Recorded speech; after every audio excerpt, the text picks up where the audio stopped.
I often wonder about the peripheral figures in paintings like the one we see here.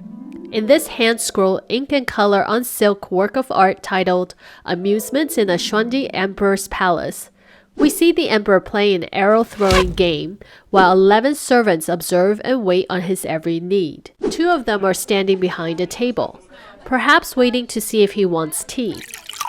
4 here are likely holding boxes of arrows, while this little one's job is probably to pass an arrow to the emperor after every shot. Then we have this guy who's fetching the arrows out in the field. I'm guessing these 3 are spectators cheering on the emperor for his incredible archery skill.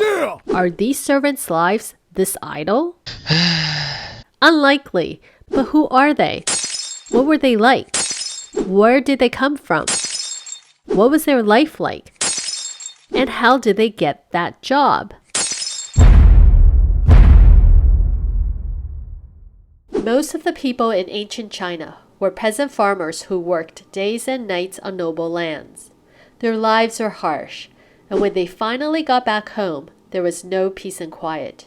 Imagine having grandma, grandpa, mom and dad, and the children all stuffed in a tiny hut with 2 rooms. Like today, the ancient Chinese parents wanted a better life for their children. Well, maybe not so much for their daughters, but definitely for their sons. And the only way to give their sons a better life is to secure a job with the emperor at the Forbidden City. Now, this isn't just any civil servant job. With this prestigious role, a peasant's son can acquire money, security, and political influence, plus a cash reward for families who donated their sons. Wow. But, like anything in life, there is one catch. What? For a son to be eligible for this particular role, the palace requires something so horrid that you really have to think twice about it. That's right, gents. Castration. The eunuch system started 2,000 years ago from 146 AD with Emperor Han Huangdi all the way to 1924 with Emperor Puyi. While 1/8 of those who became eunuchs were children bowing to parental pressures, there were also poor men who preferred to voluntarily swap their reproductive organs for a hope of exclusive access to the emperor that made some into rich and influential politicians. Some surgeries were performed at home by fathers, often in unsanitary conditions. Most surgeries were performed in a small hut near the Forbidden City called Changzu. Changzu was more sanitized than its DIY counterpart. Dao Zijian, or the knifer, was responsible for the patient throughout the process, including the healing stages. The Dao Zijian's tool of choice was a sharp 14.5 centimeter knife. There were 3 apprentices on site to assist the knifer. Before the operation, the apprentices would tightly bound the patient's upper thighs and stomach area with bandages to avoid hemorrhaging. Then, one apprentice would stand at the foot of the table to separate and hold the patient's legs down to avoid any sudden movements during the operation. The other 2 apprentices would pin the patient's arms and waist down to help the patient stay very still.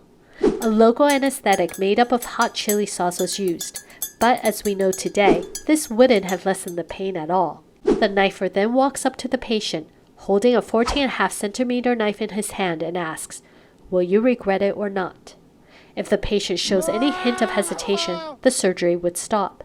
But if the man gives his consent, the knifer performs his service. With a single slash, both the scrotum and the penis were removed. The wound is carefully dressed with paper that was dipped in cold water. During the healing process, a tube or spigot would be inserted into the urethra for 3 days to prevent it from closing. If no urine appears after the spigot was removed, the patient faces a painful death. Fortunately, this only accounted for about 2% of cases. If urine flowed out after the spigot was removed, the operation was deemed a success, and the new eunuch could enter the palace and assume his entry-level duties as guards or harem watchdogs. Every eunuch received a sealed, 24 fluid ounce container called bao, which holds the eunuch's testicles and penis. The bao was important for 2 reasons. 1, for promotion. A eunuch cannot get promoted without it, as the bao is examined by the head eunuch before a promotion is granted. Lastly, the bao is buried with the eunuch when he dies. Eunuchs wanted to be as complete as possible because they believed their masculinity would be restored in the afterlife. For more historical topics to impress people you barely know, please like, subscribe, and share.